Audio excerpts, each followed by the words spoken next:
আসসালামু আলাইকুম ইব্রান, welcome to Suma kitchen and Biba blogs. তো আজকে নিয়ে আসছি সবজি রান্নার রেসিপি। প্রথমে আমি যেখানে ডাল বসিয়ে দিচ্ছি, এখানে আমি মিক্স ডাল, মসুর ডাল আর হলো খেসারির ডালটা দিয়ে সিদ্ধ করে নিচ্ছি। আর এদিকে আমি সবজিটা কেটে রাখছি, এখানে আমি কহি রাখছি, তারপর আপনারা ছোট ডাটা আর আলু দিয়ে আমি সবজিটা রান্না করব। এখানে পেঁয়াজ, কাঁচামরিচ, এখানে আছে আমার বাগার দেওয়ার জন্য রসুন।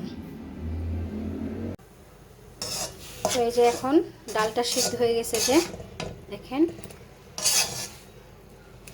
অর্ধেক সিদ্ধ হয়ে আসছে। তো এখন আমি এখানে সবজিটা ঢেলে দেব।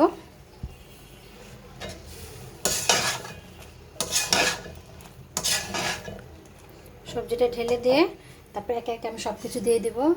এখানে কাঁচামরিচ, পেঁয়াজ দিয়ে দিলাম।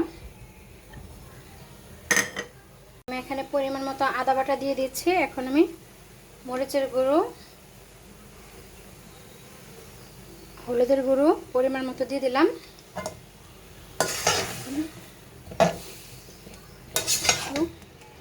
নাড়াচাড়া দিয়ে এটাকে ঢেকে দিব, এটা আরও কষবে।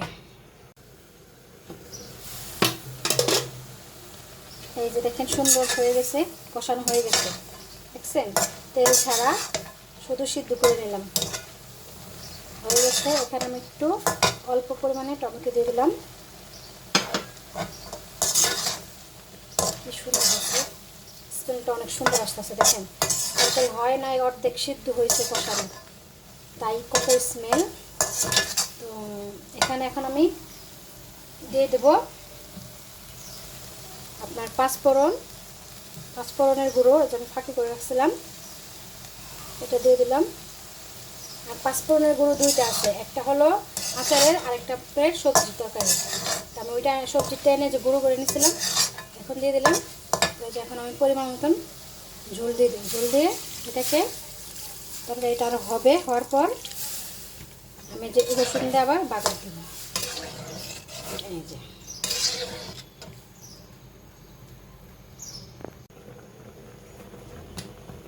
এই যে আমাদের সবজির তরকারিটা হয়ে গেছে। তো এখানে আবার বাগারের প্রসেসিংটা হচ্ছে, দিয়ে দিলাম শুকনো মরিচ, ধনিয়া পাতা,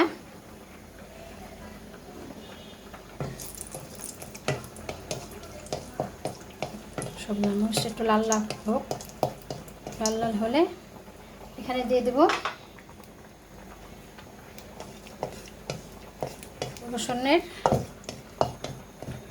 রসুন কুচি। এই যে এখানে একটা তেজপাতা দিছি, একটা শুকনো মরিচ দিছি,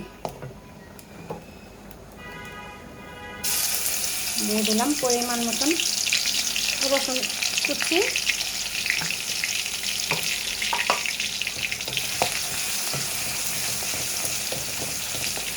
আর এর পাশে আমার হচ্ছে তরকারিটা হয়ে গেছে, দেখেন কি সুন্দর।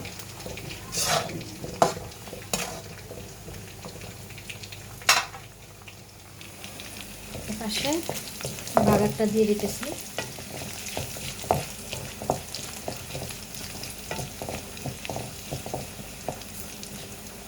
এই যে এখন আমি বাগারটা দিয়ে দিচ্ছি।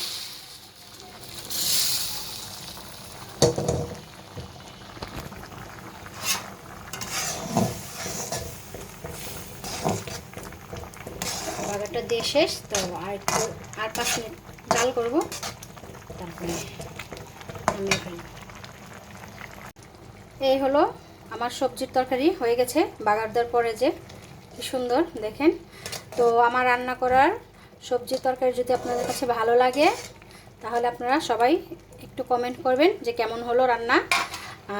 আর আপনারা যারা যারা এখনও লাইক, কমেন্ট, সাবস্ক্রাইব করে নাই, ঝটপট করে লাইক, কমেন্ট, সাবস্ক্রাইবটা দিয়ে দিবেন।